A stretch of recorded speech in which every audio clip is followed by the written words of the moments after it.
Hi, my name is Halayna Roberts. I'm currently in grade 11 at Oak Bay High School. This project I am doing is part of my grade 11 English class. We've recently been studying on William Shakespeare, his life, and focusing on one of his famous plays, Macbeth.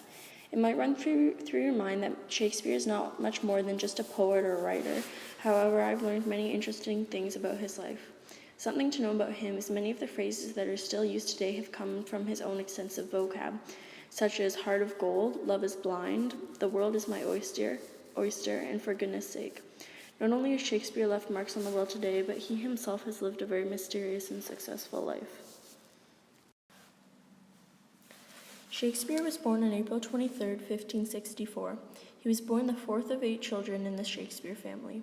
At the age of 6, he began his education at the Stratford Grammar School.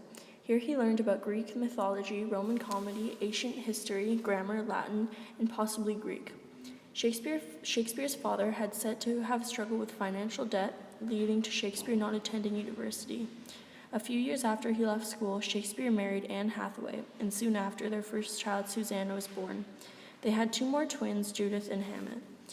For several years after the twins arrived in 1585, nothing is known certain of Shakespeare's activities, such as how he earned a living when he moved from Stratford, or when he began his career as in the theater. After his gap period, the first definite mention of Shakespeare was in 1592 as an established London actor and playwright. Hereon, Shakespeare wrote many famous plays where they were played in the Globe Theatre. The Globe was located in London, England, and built in 1599 and closed in 1642. The Globe was a very special theater. At this time, there was no electricity, therefore the plays took place in the days when there was sunlight. The Globe was also a place of status. The very rich sat in the stands or as a special guest on the stage. Wealthy people sat on the levels, and women got to sit. The poor, which were called earthlings, sat in the pit, sometimes with a cushion, and the groundlings in the dirt. The conditions were quite filthy. At the Globe, there were no washrooms, and the poor were sitting in dirt. In 1593, the Globe closed because of the plague, which was caused by filth, and it was spread through rats. Regardless of the filth, the Globe was a huge attraction where much success took place for Shakespeare, and he took part as an actor in many of his plays.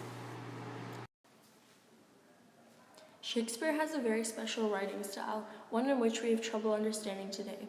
Shakespeare's work mostly consisted of a metrical pattern which consisted of lines of unrhymed iambic pentameter called blank verse. Although there are passages in the plays that deviate from the norm and are composed of other forms of poetry and simple prose, Shakespeare has written many fantastic plays, including a play my class has been studying, Macbeth. This play was a tragedy. It portrays the corrupting nature of unchecked ambition, the relationship between cruelty and masculinity, and the difference between kingship and tyranny. It is often said that Macbeth is about evil, but I believe there is a more important distinction. It was about the divine right of kings, which was one of the ideologies which led to the English Civil War.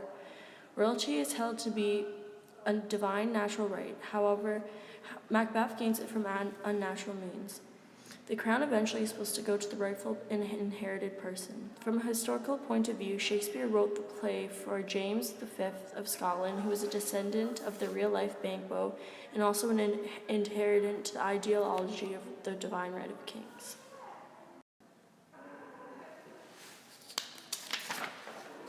A significant passage from the play of Macbeth was this I quote, "She should have died hereafter. There would have been time for such a word. Tomorrow and tomorrow creeps into this petty pace from day to day to the last syllable of recorded time. In all of our yesterdays have lighted fools the way to dusty death. Out, out, brief candle. Life's but a walking shadow, a poor player that struts upon the stage and then is heard no more. It is a tale told by an idiot full of sound and fury, signifying nothing." This was a quote from Macbeth.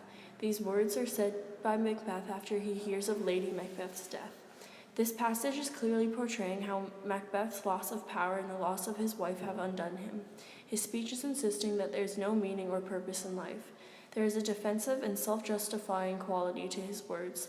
If everything is meaningless, then Macbeth's awful crimes are somehow made less awful, because like everything else, they seem to be signifying nothing. Macbeth was a very well-written play by William Shakespeare, full of irony, foreshadowing, and dramatic tragedy. It was also a great reflection of history. It was entertaining to watch as a movie and challenging but interesting to break down the written play as a class. I've learned a lot about the life of William Shakespeare. I've caught a great grasp on his beliefs and style of writing, and come to understand how his work still reflects on us today, even from such a very long time ago. Thank you.